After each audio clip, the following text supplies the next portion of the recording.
Araw nga ng Sabado ngayon at lalabas nga kami ng bahay para ihatid si Kuya Sian sa KCC Mall. Alam nyo ba mga mare, abay kahapon pa ako kinukulit ni Kuya Sian. Kaya ayan, napapayag na din niya ako. Nag-agree naman ako dahil kasama naman niya yung pinsan niya, si Kuya Kaiser. Nasa usapan na talaga namin na ihahatid ko siya at susunduin din after 2 hours. Alam nyo na mga mi and mare, pag mga kabataan na ngayon, talagang curious na. Alas 4 na nga pala ng hapon yan. Sabi ko nga bago sila gumala ay bumili na muna sila ng tinapay para sa amin at hihintay namin sila dito sa may labasan. Inutusan ko na muna silang bumili ng mainit-init na pandesal. Samahan na lang din nila ng star bread. Dahil bala ko nga pagka-uwi sa bahay ay magkakape nga ang mama siya nyo. At hindi naman sila nagtagal, after 10 minutes, ayan na nga at nakikita ko na silang pabalik na nga sila dito sa sasakyan. Pero nga lang, Diyos ko day, wala silang bit-bit na tinapay. Cancel ang date sa imong anak kay iyang kadate na i-practice. Kaya na pagsulod na lang ni chat. Wayan siya!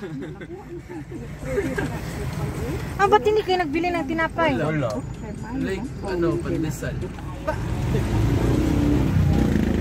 Tapos Mayo Marimar, na-cancel daw yung date ng anak ko. At pinabalik ko nga sila. Sabi ko nga, bumili nga sila ng tinapay at eto na nga, may bit-bit na nga sila.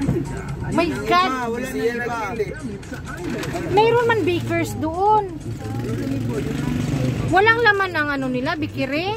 Dahil na-cancel nga ang lakad nila, napagdesisyonan na lang namin na magpapagupit na nga lang sila. Total ay nandito na lang naman kami sa labasan at hinatid ko na nga sila dito sa barbershop. Ang katabi nga pala nito ay etong ang food house. Pangalawang beses na nga pala namin itong kumain dito. Mga mare, ang masasabi ko lang talaga ay deserve mo talagang balik-balikan dahil masarap silang magluto. Pagkapasok mo nga dito sa food house nila, napakasimple lang naman mga mare at malamig siya kasi nga may aircon. Ang gustong gusto ko talaga dito mga mare ay yung presyo ng pagkain nila. Napaka mura lang at napakasarap naman. Hinihintay nga namin yung order namin dyan, eto, at may ice cream pa sila, kaya eto, kumuha na rin ako. Dahil yung 2 bagets doon sa loob, nako, kanina pa naghihintay. At sarap na silang kumain nitong ice cream. Ilan na lang munang pinag-ice cream ko, mga mema, dahil sila naman yung nagki-crave. Ako, iba naman kasi yung cravings ko. Sabi ko nga sa 2 bagets ko ay dito na lang muna sila at pupuntahan ko muna sa katabi si Kuya Sian. Pag sa pagpapagupit talaga ng buhok ay dito nga talaga yung gustong-gusto nila. Sabi naman ng pamangkin ko at ng anak ko, abay, kuha nga daw dito yung mga gusto nilang gupit. Kaya ano pa nga ba, edi push na, go na natin, support natin ang anak natin, mga mare. At syempre, dahil nanay tayo, hindi naman pwede na yung 2 maliliit lang na bagets ang mag-ice cream. Syempre, pati si Kuya.